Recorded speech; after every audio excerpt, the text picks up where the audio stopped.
I have basically been devoting myself to purely instrumental music for, I guess, something on the order of 20 years now. Basically, this is a question you should have asked me 50 years ago. when it was a burning issue for me. I think the last significant encounter with technology was back in the 80s when the sampling keyboard was invented. But I had sort of rejected synthesizers. In other words, I didn't want a electronic keyboard to sound like a violin or anything else. I wanted to have a violin. Now, going back to the sampling keyboard, I felt, now here's a machine basically that can record whatever you want to record.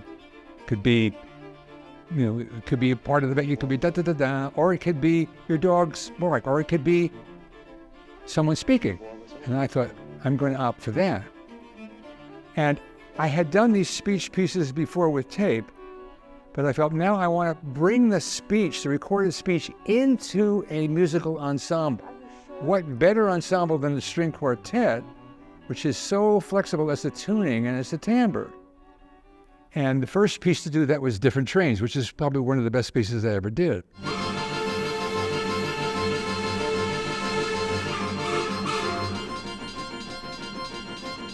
I was asked by Kronos to write a piece, commission, and I was very interested in this sampling keyboard. And the video artist, my wife, Beryl Carr, said, well, why don't you use it for Kronos? I said, wow, great idea. Well, what's going to be in the set? Who's talking? Well, I thought, why not Bela Bartok? He was recorded at WNYC here in New York City. And then I thought, wait a minute, well, Bela Bartok sitting on my shoulder, we're writing a string quartet? Thank you. I'm self-critical enough as it is. So I just leaned back, I thought, wait.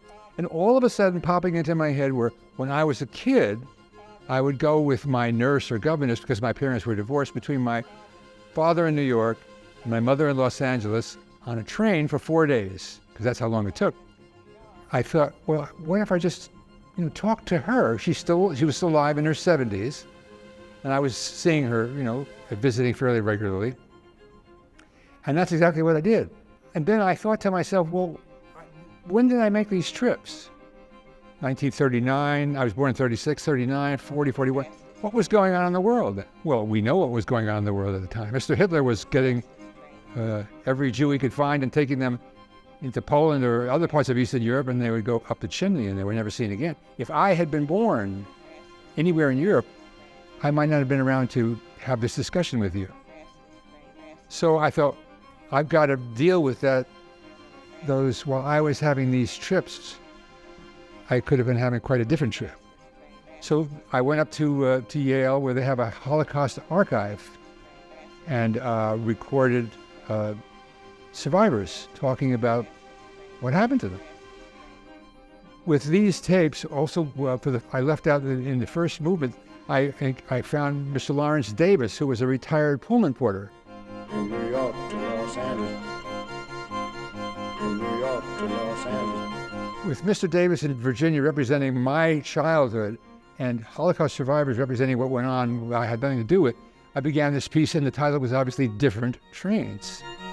Different trains, evidently. Different trains. And the rule was very simple. As they speak, so I write. I'm taking dictation, as you would in a music technique class. But today, we're all gone. Because how can you write anything about the Holocaust without being pretentious and this? Who am I to talk about something that I didn't go through? But if people who are there are presented as they really speak, and all the innuendos and bends of melodic subtleties of their voices are part of the music, then you have a testimony. You don't have someone writing their imagination of the Holocaust. So I would say that experience of discovering the sampling keyboard and using it the way I've just described was pivotal in a way to solve music theater. Because I was thinking, well, what if it wasn't just audio tape? What if it was videotape? And I'm married to a great video artist who has introduced a lot of new ideas into early video installations.